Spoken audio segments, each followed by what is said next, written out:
Influencing popular culture, politics, and everything in between. The local station takes you ringside as we discuss the crazy world that is professional wrestling. This is Going Ringside with the local station. Hello there. Thank you for joining us for another episode of Going Ringside, a packed one. So glad you could be here. Before we talk about the show, put it on the screen once again. Give us a follow right here where we're moving all our content, youtube.com/@GoingRingside. Make sure to click that subscribe button so we can continue growing the show, bringing you the biggest names in the world. And I want to talk to you about who's on the show today. Let's pop it up on the screen if we could. Right there. That is Nixon Newell, or as you maybe knew, Tegan Nox back in her WWE days. Until just a few months ago, we're going to talk about that. A little later on in the show, we're going to talk about, if you're in Jacksonville or North Florida, the Great American Clash. We're going to have a member who used to be on the Spirit Squad, you remember, in WWE back in the day? Mike Mondo is headlining that event in Jacksonville. We're going to be talking to him in a little bit. If you are in North Florida, South Georgia, check it out. Everything you need to know about a big show coming up on July 19th. But let's start right here and bring it in. We are talking about the woman you knew until just a few months ago as Tegan Nox. But now she is going by the name Nixon Newell. On the indie scene, she was one of a number of people who were cut by WWE over the last, 6 to 8 months. But she has had a few runs there. She is a big, continually growing star.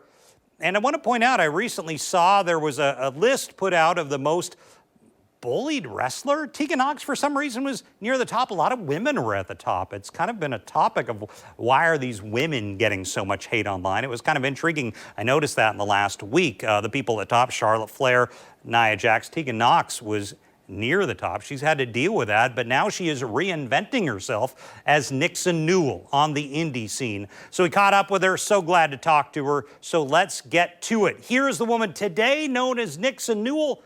But much of the world knows her as Tegan Nox. Well, we're joined by Nixon Newell, who you knew back in the day as Tegan Nox. Nixon, how are you doing? I'm doing great. It's so good to be here all the time. Well, talk to me a little about what's going on in your world right now. You were very busy and doing a lot of indie work. I am, yes. Well, I'm trying to be a lot more busy. It's not as busy as I want it to be right now, but I'm still trying to get back into the fling of things. I went through some stuff personally that now I'm trying to start to pick up work again to... I want to talk about a lot of your past, but I do want to say what WWE ended at the end of last year. November, yeah. Is that right? Was that a shock? Were you surprised? I wasn't surprised at all. I honestly expected it. I was shocked that it happened so late. I was expecting it a lot sooner, but it wasn't a shock. Why do you say you were expecting it? It was just a feeling, gut feeling. I wasn't on TV. I wasn't being used, so I just expected it to come a lot sooner than it did. So how many years were you there? Like 4 years or so? 8 years. Oh, it was longer than that. So you did a lot. Yeah, I started in June 1st, 2017, and then got released just after COVID, then got picked back up by WWE again, and then did another couple years. Favorite feuds, favorite angles? Oh, easy, Dakota Kai. Dakota Kai, yeah, really? Mine and Dakota's storyline, I think, personally, is some of my best work. Like, the whole street fight in Portland is probably one of my favorite matches I've ever had. Like, my entire 14 years wrestling. Why did you and Dakota gel? I think it helped that we're such close friends. Like, she's one of my best friends anyway. So when you wrestle your friends, you kind of tend to hit them harder.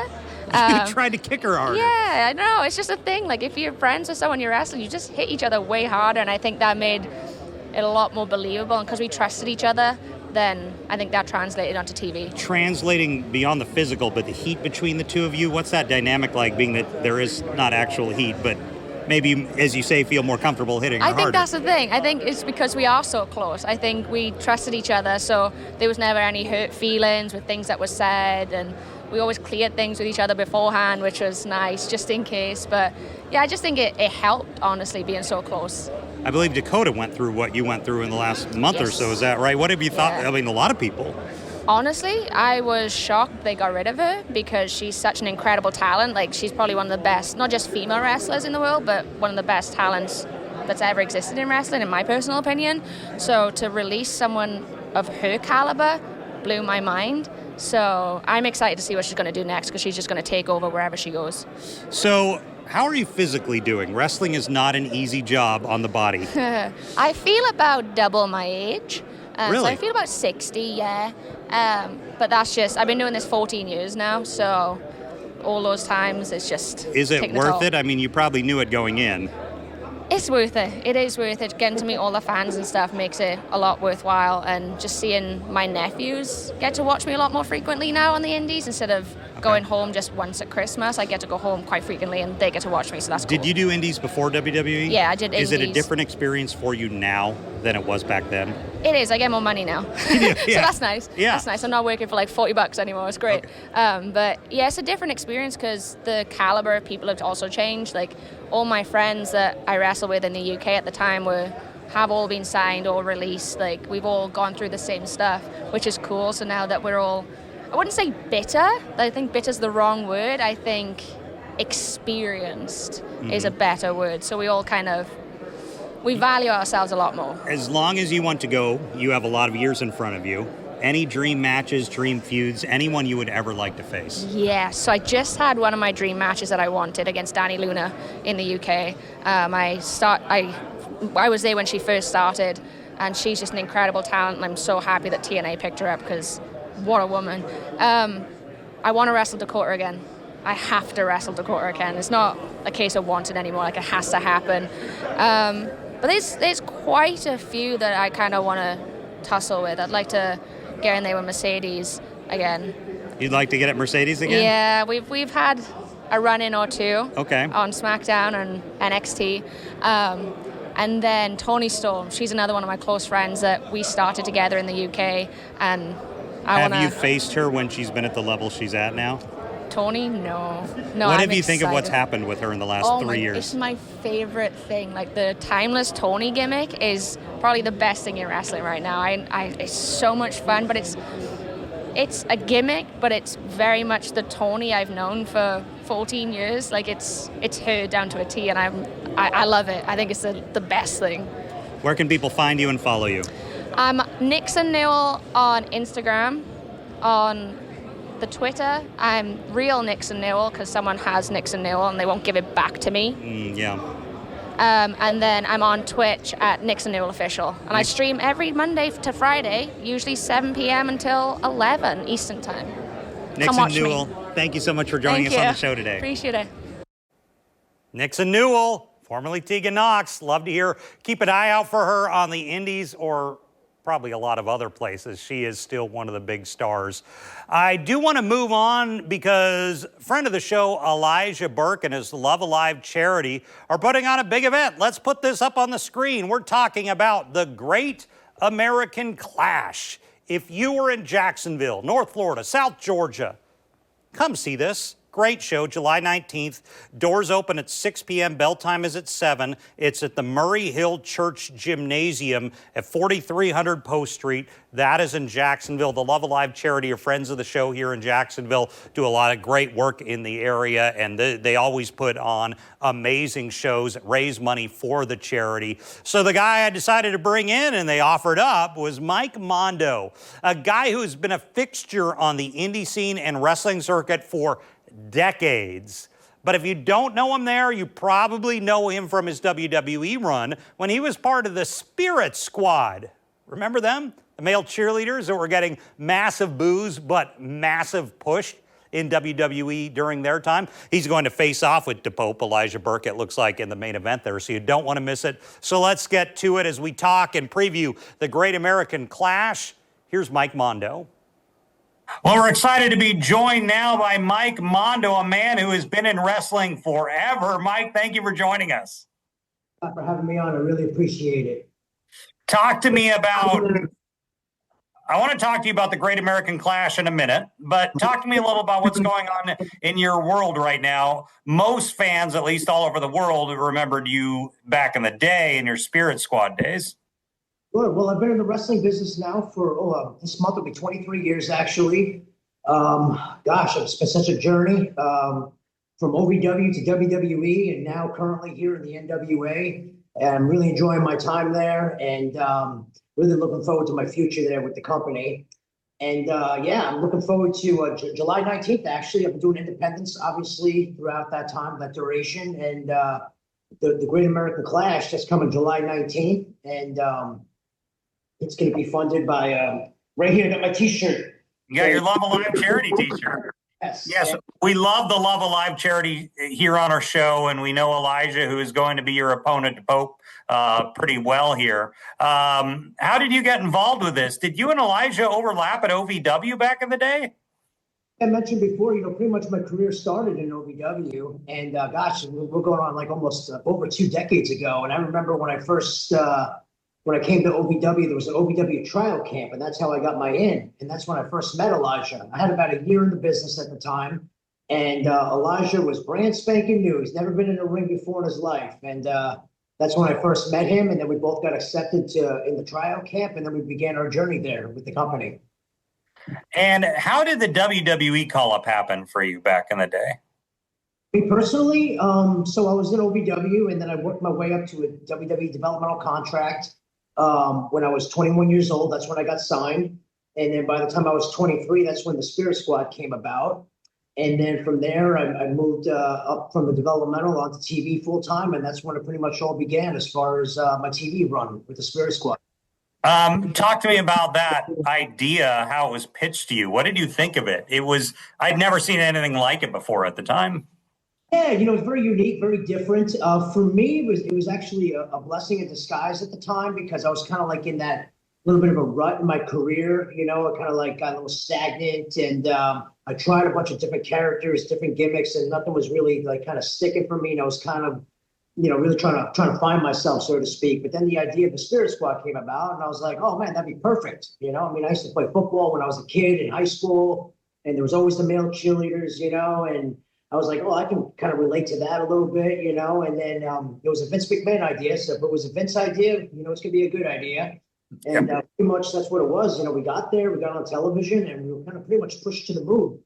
And what was that like, the dynamic of you're so new and Spirit Squad is in the absolute top angles, just kind of out of nowhere? Pretty much that's really what it was, Scott. They threw us right in there, main event level, pretty much right away. We started off working with Kane and Big Show, capturing the WWE World Tag Team Championships at the night after WrestleMania 2, the Allstate Arena in Chicago, Illinois.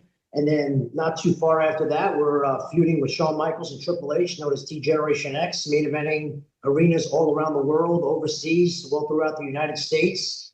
And then and after that, we're working with the legends. And when I say the legends, I'm talking about Roddy Piper, Ric Flair, Dusty Rhodes, Sergeant Slaughter, Rod Simmons, that Survivor Series match back in 2006.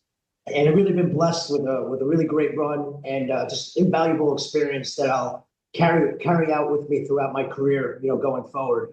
As far as your career, how are you physically doing? You've been doing it so long now. Many people, the body runs down. You seem to still be in good shape. I'm in great shape. I'm actually feel like I'm 42 years old right now, and I honestly feel like I'm in the best shape of my life. I do my best I can to take care of myself. I hit the gym every day, practically every day, a rest day here and there. Eating every 2 hours, my diet's on point, and I really do. I feel great. I feel like really, truly, I'm in the prime of my career right now. So let's talk about the Great American Clash. You and Elijah Burke DePope are headlining it on July 19th. Doors open at 6 p.m., 4300 Post Street in Jacksonville. This is going to be a big show for you guys, a good show. Yeah, it is, and I'm really happy to be contributing to everything that's going on there. When he gave me the call to see if I would have a match with him, I couldn't pass that down. Last time I think we wrestled together was probably about 20 years ago at OVW. So, we kind of broke into business together, and now everything comes full circle, But why the professional in me, of course, is there to win gold because he's got the heavyweight title. So I'm going to do my damnedest to take it off his waist and put it right around the waist where it belongs. My main purpose is to contribute to the Love Alive charity and to do whatever I can to contribute. And I really encourage everyone to hopefully come out and support. They do a lot of great things. It's been around for 14 years. They fed thousands of people via McDonald's and Burger King. They help the less fortunate, the homeless, shelter them. And I think it's a great thing. And when he called me and told me to see if I would, give my time, I absolutely wouldn't pass that up. So I'm really excited. I want to get your perspective on these.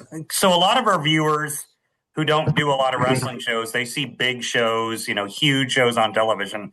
Talk to me about why this is fun for fans at the smaller, more intimate shows where they can get up close to you guys. It's all about that personal connection, and it's like you're up close, you're up and personal. You get to meet the wrestlers in intermission before and after the shows. And I think it's just that personal one-on-one experience that you get to engage. I love, that's one of my favorite things to do when I have shows is, intermission at the autograph tables and, selling my T-shirts and stuff like that. I get to have that personal one-on-one kind of engagement with the fans. And I think it's a great opportunity for the fans, because I remember when I was a kid and I would go to wrestling shows, the big thing for me was I wanted to get up, and shake the wrestlers' hands and get to ask them the questions that I always wanted to ask them. And I think it's just a really great experience. And it's moments like that for me as a kid, I never forgot. So I like to create moments and great experiences with the fans all around the world by doing things such as that. Well, Mike Mondo, it's been a pleasure to have you on once again. That's July 19th, 6 p.m., 4300 Post Street at Murray Hill Church, Great American Clash. Good luck, Mike. Thanks for talking to us. I really appreciate you having me on, Scott. Thank you. So I appreciate Mike, Elijah, and the whole team over at Love Alive Charity. Great show they got coming up on the 19th. If you're in Florida, Georgia, don't miss it. And thanks to Tegan Nox, Nixon Newell, who she goes by now. Appreciate it. We will be watching her career continue to take off and may have her back on at some point down the road. And thank you for joining us for this episode of Going Ringside. We got a lot of things coming up. I'm about to announce in coming weeks. We're almost there. We'll see you here next time. This has been Going Ringside with The Local Station, brought to you every Wednesday on your favorite podcast player, on New Sport Jacks Plus, as well as the New Sport Jacks YouTube channel.